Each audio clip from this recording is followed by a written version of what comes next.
what happens with female is, a normal homemaker who comes with sexual dysfunction, she might be waking up at 4 a.m. in the morning to do the household chores.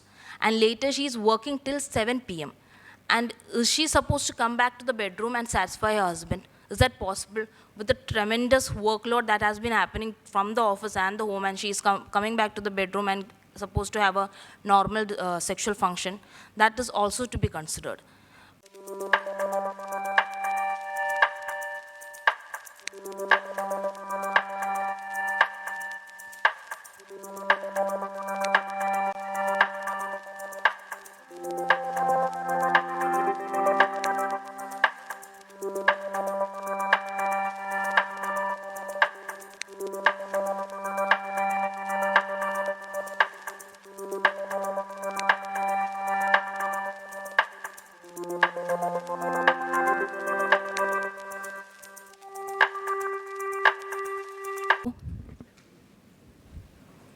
Am I audible? Yes. Thank you.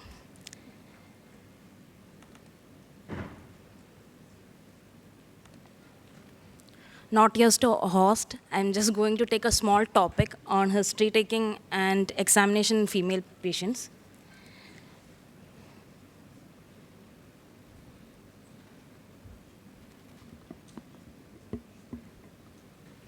Myself, Dr. Mary Ajayan. Today we are going to learn about female sexuality, and ma'am has wonderfully told us what we are lacking in our India. And as sexual medicine practitioners, we have to know what we have to know about the patient, that is history taking, and also examination in female patient. So when it comes to female, we know that since long, sexual medicine has catered mainly towards the male population. Issues regarding sexual dysfunction in female is actually a newly discovered topic, we can say that. Why is it so? Sex and enjoyment when it comes to male, and when it comes to female, it is just a service. And any problem that the female has, is it supposed to be medically dealt? What happens to it when it comes to female population? Normal sexual act is a need for male and luxury for female. The taboo related to sex is actually present in male, but it is also widely present in female. The disproportionate nature of social stigmas and taboos have even led us sexual medicine practitioners to consider that female sexual medicine is a secondary topic. So how do we understand female sexuality? As Sir has told us, there is a biopsychosocial model, and this is of utmost significance when it comes to female. Why? There are biological factors that lead to things, that is whether she is having any problem, whether there is any genital abnormalities, congenital abnormalities that the female has, whether there are any psychological factors. Let me say, if there is any patient who's having depression or having any social issues, that is psychiatric issues, and she is supposed to have a normal sexual function, that is not seen here. And when this biological and psychological factor are working properly, then only a female will have a proper sexual function. And relationship factors, a female who doesn't like her partner, who doesn't want, that is the marriage is an arranged marriage, and she's not having a great compatibility with her partner, and she's expected to have a great sexual function with her husband. This is also a factor that leads to main sexual dysfunctions in females. And socio-cultural factors. How was her sexual education? How was it done? What does she know about sex? Sometimes there are people who, females who are married at a young age of 18. Sometimes in India, although we ignore this fact, there are females who are married below 18 also. And they are expected to know everything about sex when they are not even educated by their own parents. That is, the mother doesn't say, because it's a taboo topic. Why should a mother talk to her child about sex? That is the main cultural phenomenon that we are seeing in India. So this biopsychological and social factors, this is the main important thing when it comes to female patients. So this intimacy-based model, female sexual response cycle, that is when there is emotional intimacy, and then there is a sexual stimulus, then there will be arousal, and this arousal and sexual desire will only give this emotional and physical satisfaction. So how do we go on with the sexual medicine? That is, how do we take a history in female patient? Consent. I know that many of us won't be giving a written informed consent because it is not a followed through norm. We just ask for permission that we shall I ask something about sexual life. Do you give me the verbal consent about this? So that is seen. But the thing is, as sexual medicine practitioners, there is a big problem, that is legality is there, and many things that we have to see to it. So to avoid such murky waters, we have to take a consent. And in our clinic, what we do is take a written consent that we are going to be asking you such questions, and we hope that you don't have any problems regarding these things. So written informed consent is much more preferred, but not a necessity. So this is of utmost importance. And what are the socio-demographic data? So as Sir has said, the main importance when it comes to female history taking is just make sure that you see to the Aadhaar card of the patient. The thing is, many a times in practices, you see that females and males, that is, the husband will come with a female and say that she is my wife. So mostly what we think is, okay, she is above 18. We don't have to have any problem. But the thing is, at times when you see to the Aadhaar card, there are issues when the female is below 18 and you have to take a guardian's consent. So when this comes to sexual medicine, it's more problematic. So just see that the female is above 18. And age, sex, occupation. How that is in today's field, when the IT fields and long work hours has led to poor sexual dysfunction, poor sexual functioning in females, and relationship status, whether she is married, or if she is married, how many times she has married, whether there were any problems in the previous marriage. That is what has led to her to become divorced. Were there any sexual dysfunction that had happened in the previous marriage also, or it was just that the sexual dysfunction is only pertaining to this particular marriage? And whether she is separated at present, that is on the legal verge, and whether she is having any live-in relationship, that is she is having multiple partners, that also should be asked. She is not getting proper satisfaction with one partner, whether any promiscuous behavior from her side. And also, in today's society, the main thing is sexual orientation.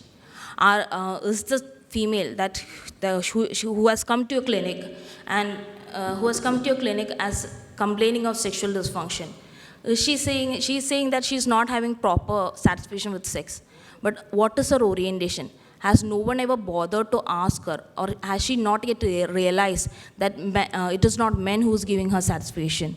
So whether she had any homosexual experiences previously, or whether she's still satisfied with some other affairs, and if the affair is happening, is it with men or women? You'll have to ask that.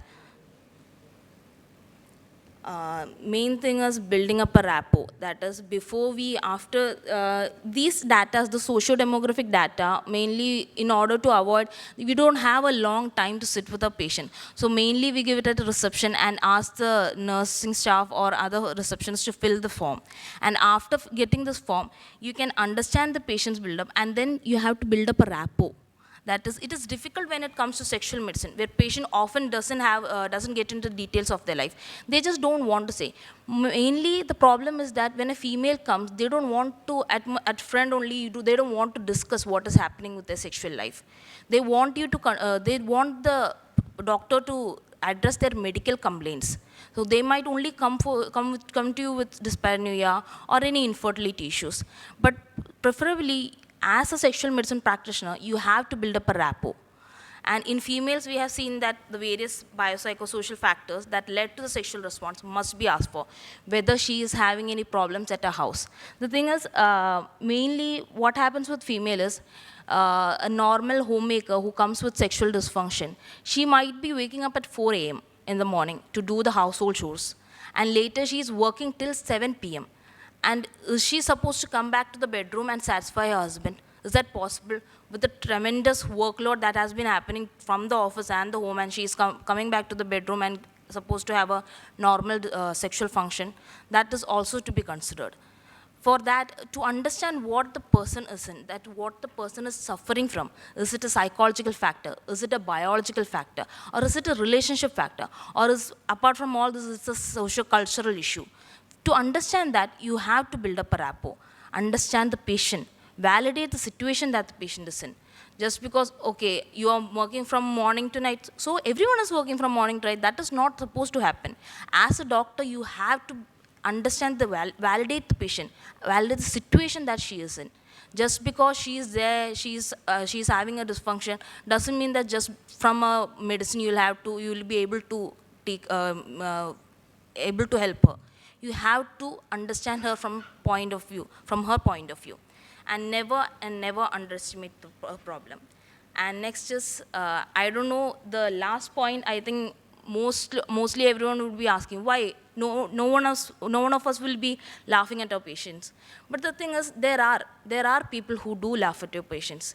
When a more than 70-year-old male patient had come to a clinic, the male patient himself came and told that I was laughed at my complaint.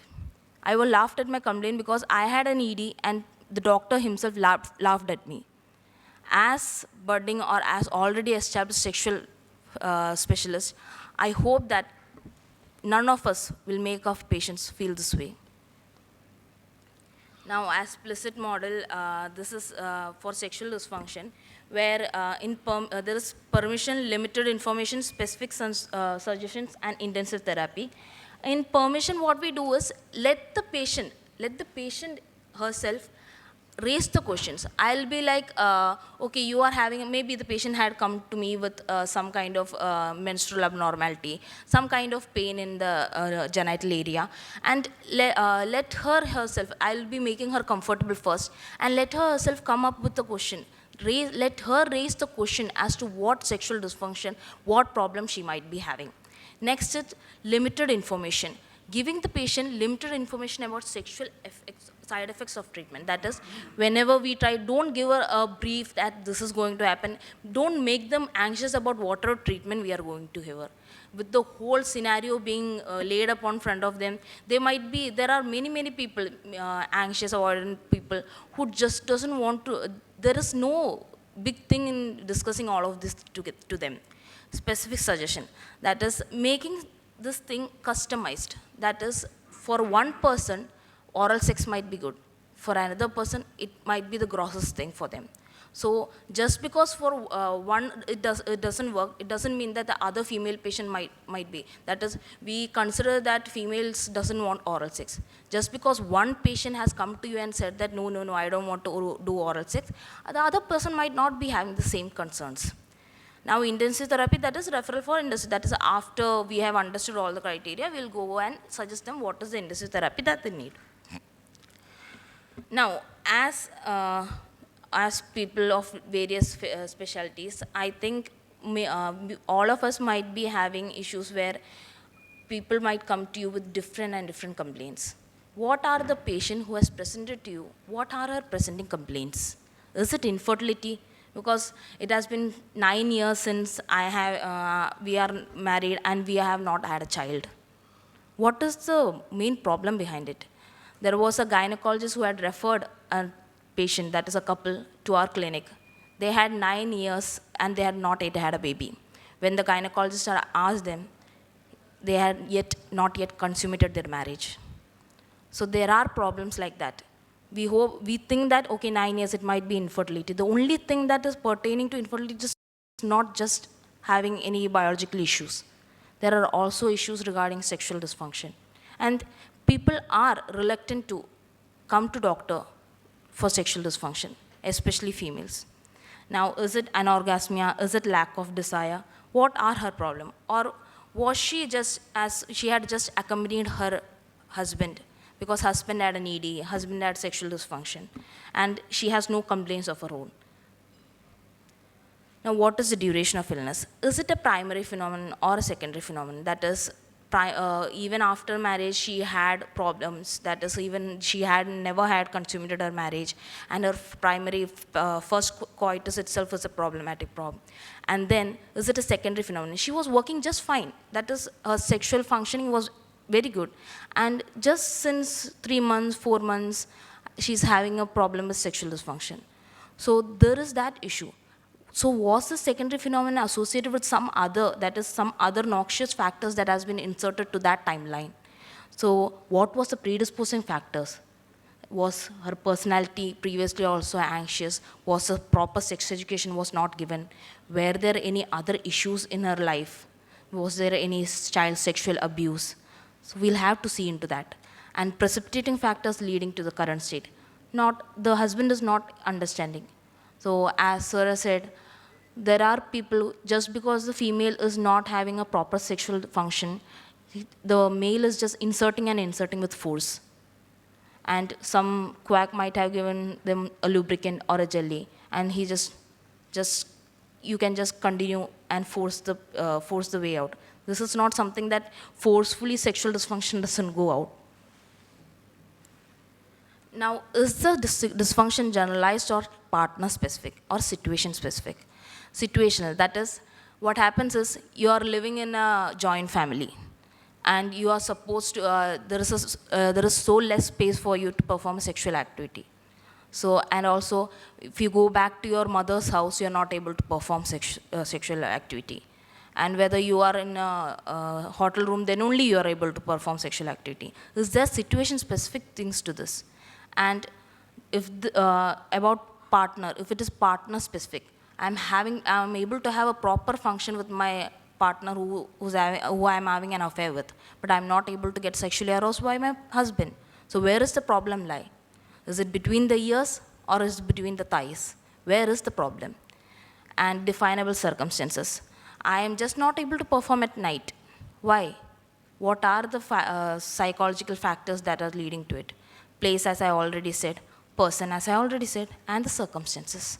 So where the sexual dysfunction has emerged? Frequency of sex. What is happening with the frequency? That is, earlier during our honeymoon phase, we used to have day and night sex, and at present we are not even able to have once a month. Has the frequency gone down? Or also, what the problem is, dysfunction we only consider when there is only a decrease in sexual functioning. Has the sexual functioning increased? Is there any increased sexual functioning in female or male? The desire or libido, what are her? In females, mostly we just don't ask. So we'll have to go into the sexual fantasies, dreams, thoughts, and feelings that she has had.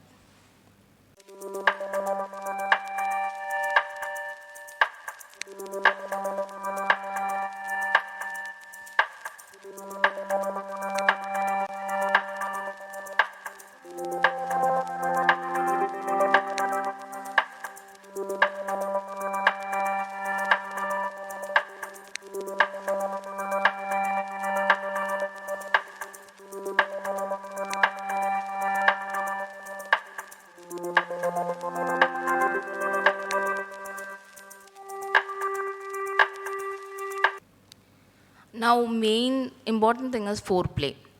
As female, whenever a female comes, there are, I think, more than 50% of the people doesn't know what foreplay is. Hailing from a rural area, there are people who just doesn't understand that there is a need for foreplay. Male gets his orgasm just by inserting, and female needs a good foreplay. Then only she will be able to attain what the arousal is, what the orgasm is. So is there foreplay happening? So she will be saying, the female that has come to OPD, she will be saying, yes, yes ma'am, there is kissing, there is necking, everything is happening. But is the foreplay that is happening, is it sufficient? Or just for the namesake, he is just doing for 2 minutes and then he goes on to insert the penis? Is that what is happening? What happens when husband is the patient? Many a times when the female accompanies the male, and female that accompanies the male, is the sexual that is intercourse satisfactory for her? We at times just consider her as someone who's accompanying her. We fail to ask her what are her problems. At times there are people who says that I'm not able to get a proper erection, and we are not infertile couples who comes, and when we ask about the sexual act, there are times that people that is a couple were there, and when asked about how they are inserting it, there was this thing that the patient was just inserting it between the thighs, not even into the vulva or vagina. So that way also you'll have to ask, how is the sexual act being done? Is it proper? Or they at times doesn't have that proper understanding of the sexual act because of the improper sexual education. Now after play. What happens is in males, mainly after sexual intercourse, they just move apart from the bed and they sleep outside. What female wants is to be able to cuddle after the sexual intercourse, and they want that intimacy to be expressed after sex. So has the dysfunction led to, and also after the during the coitus, has at times, any a time, was there the dysfunction, that is in case of vaginismus, what happens is the patient is not, the partner is not even able to insert the penis. So as the dysfunction has been discontinued, the dysfunction has led it to discontinue the sexual act altogether. And also you can ask the patient, what does she feel after the act? Does she feel relaxed? Does she feel tense, angry, loving? These are also situation specific. And let me ask you, maybe the patient and the husband has been fighting since a long day, and they have sex, and later they just become angry again. Sex is not an answer to everything now. Now, we'll have to ask about past sexual history, childhood history, that is parental attitude about sex, that is the mother and father are very conservative. They don't want to even talk about sex. And whether there are people who are very open about sexual education, open that their child should be able to know what are the problems. And there are sex education that has been done in classes, but as ma'am has told, there has also been stigma present. Now, whether the child, as a child, has she ever seen a sexual activity that is of her parents or somebody else, or pets or animals. So she has a basic framework as to what it is. At times what happens is, when the child at a young age sees her parents having a sexual intercourse, she takes it as the mother has been hurt by a father. That is, physical assault has been done, because she doesn't have the proper understanding as to what the sex is. And that is registered as a trauma to her. And childhood sexual activities, whether there is any genital self-stimulation before adolescence. This is a very normal thing to have in a child. And at times we really, as a parent, parents there, she's doing this, and they come with so much worry of this is a promiscuous behavior, they think that. And what we'll have to say that this is normal. We'll have to educate the child as to the need of privacy, and whether there was any sexual play, expression with another child. Adolescent. What main concern in adolescence is about masturbation. The adolescent is the age, that is teenage is the age when people start masturbation. And in case of females, as I already said in a previous conference, females will always and always deny that they have ever had masturbation, ever did masturbation, because it comes as a part that it is shameful act, that it shouldn't be done. So as I'm saying, when you ask about masturbation, instead of asking, have you done masturbation, just ask the frequency of masturbation. In a week, how many times do you do masturbation? So you can ask by open-ended questions. And whether there was any, even in case of masturbation, you can ask the female, how did she masturbate? Whether it was by fingering, or whether it was by stimulation, so whether she had used any vibrators. Because what happens is, the genital stimulus through which she had attained orgasm in adolescence is of importance. There is a patient who has been masturbating continuously with the bidet, that is the shower head. So she will be getting aroused by that feeling only, not only by penetration. So clitoris stimulation in a particular way is very important when it comes to female. And whether there was any homosexual activities. Exploration, experimentation is very normal in adolescent. Just because one had homosexual experience at a time, it doesn't label one. And whether there was any experiences in kissing or making out, orgasm, whether in adolescence it's very rare in Indian scenario, but when it comes to late teenage years, orgasms and first coitus you can ask. And first coitus in adolescence is mainly considered, we see it with the pain, that is, many of them have pain issues in first coitus. And adult sexual activities, that is, were there any premarital sex happened, in the marriage, how was the type and frequency, first sexual experience with husband. In first sexual experience itself, she has had pain, that is huge pain, and she just doesn't want to have sexual experience again, because she has already seen that sex is equal to pain. And how was her honeymoon? Well, has the husband taken hold of the family together with them for the honeymoon?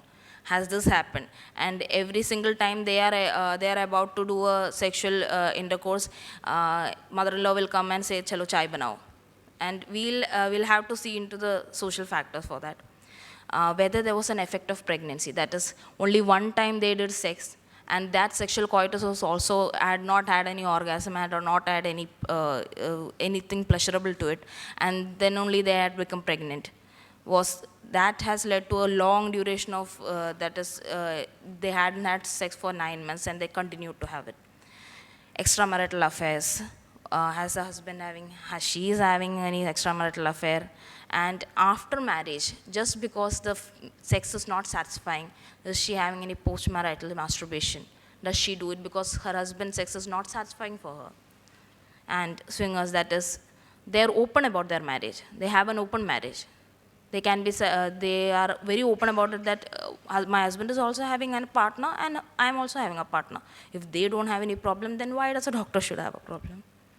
Now, there are chronic illnesses and pharmacological and substance uses, neurogenic issues, and use of medications that can lead to sexual dysfunction. This is where I say that the secondary issues that comes to the picture, we have to see for these thyroid issues, endocrinological issues, are there any issues that has led to this sexual dysfunction in female?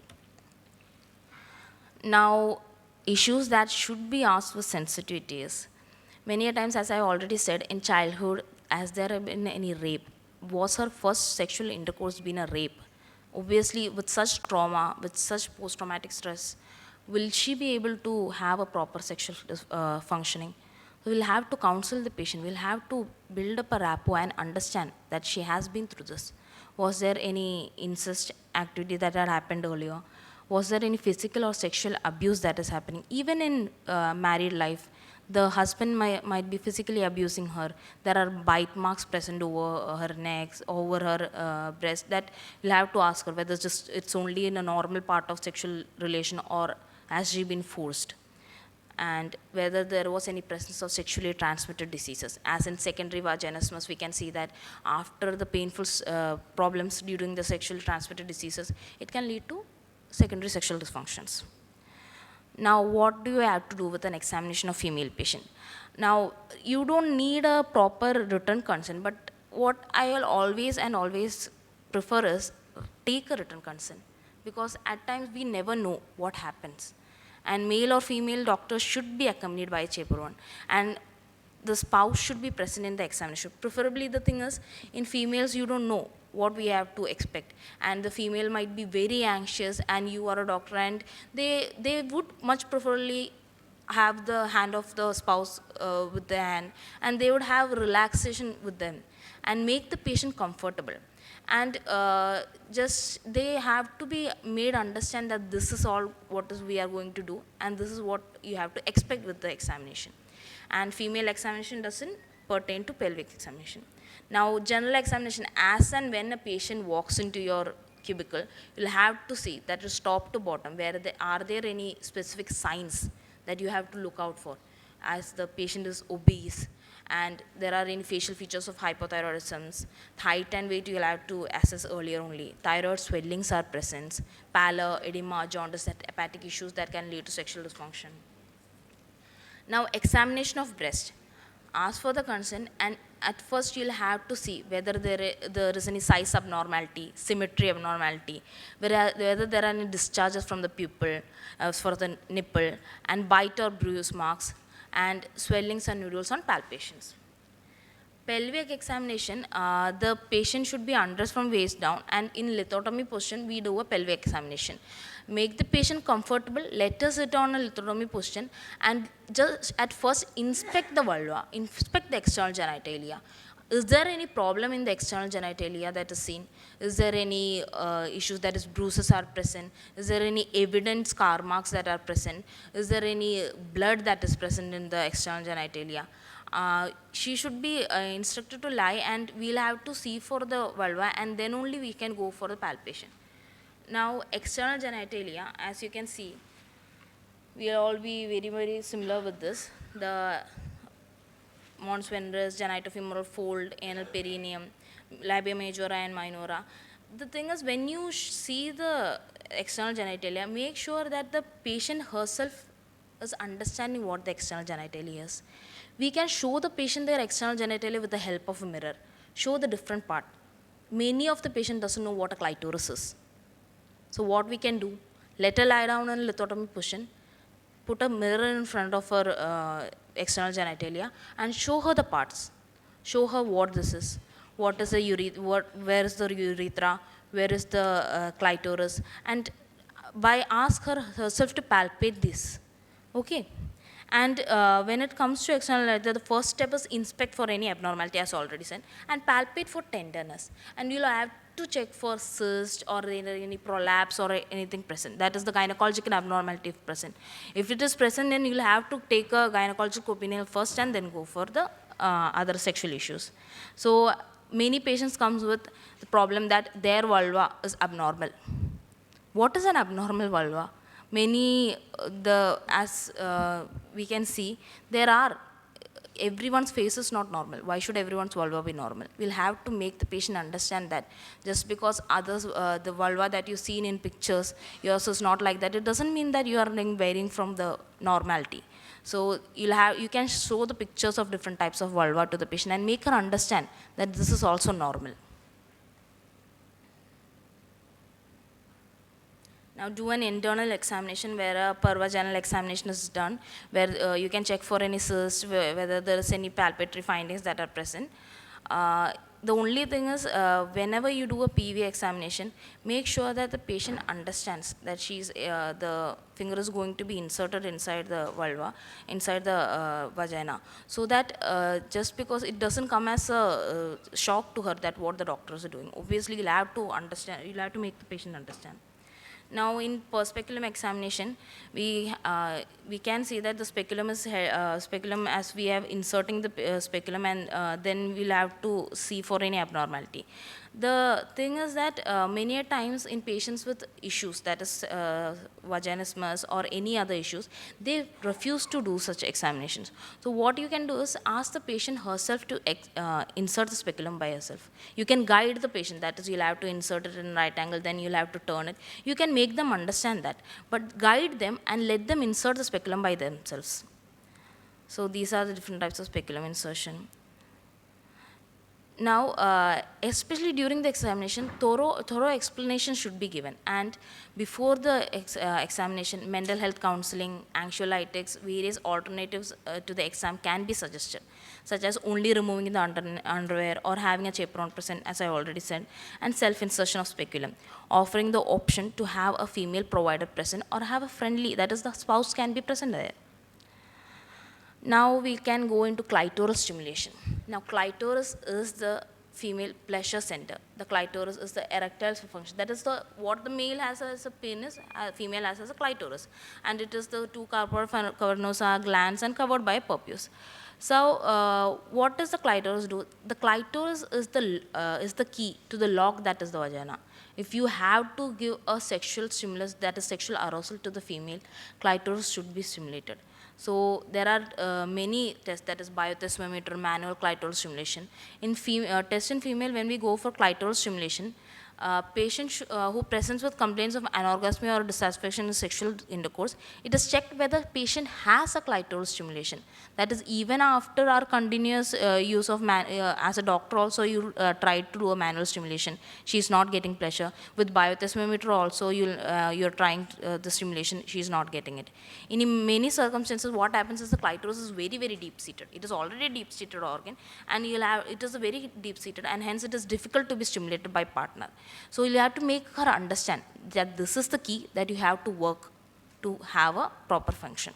If sex is the process, then vagina will always be a shut door until and unless the lock is open, and the lock is clitoris. The tact is to open up the lock lies in the capability of locksmith, that is the partner. So if when we do a clitoral stimulation, you can ask the patient whether she has having any ticklish sensation or whether she is having a pleasurable sensation. So with that, we are able to understand that the patient is having a proper clitoral stimulation. Now, what are the steps? You can ask for, after the primary inspection and palpation, you have to, as a doctor, you have to locate the clitoris. It is just about the urethra, you will find a thread-like structure. The thread-like structure, you'll have to follow it, and then that thread-like structure is where we have to do the stimulation. So it has a superficial touch only given rise to a good pleasurable feeling, or deep touch is necessary for that. And motion, preferably a to and fro motion. That is, if the clitoris is like this, we can do a to and fro motion in the clitoris to see whether the stimulation is present. Or you can go around clockwise or a counterclockwise direction, just to see that the patient does not have any problem. And then there is clitoral biothermometer. This is a diagnostic as well as therapeutic equipment where we use an instrument that is which gives us vibratory sensation to the clitoris, and it will lead to the presence of sexual, that is clitoral stimulation presence or not. So in orgasmic disorders and low sexual arousal, that is even with the clitoral stimulation, patient is not able to be aroused. So that we can see with clitoral biothermometer. I think Dr. Ajayan will be talking much more about it in the presentations. This is Eros Therapy System Kit, which we use as a suction device. That is, this provides a negative pressure on the clitoris, and as compared to biothermometer, Eros system has no much clinical value, because even with the negative pressure, the female does not have a much response to the suction. She has much more response to the vibrations that is present. That's it. Thank you.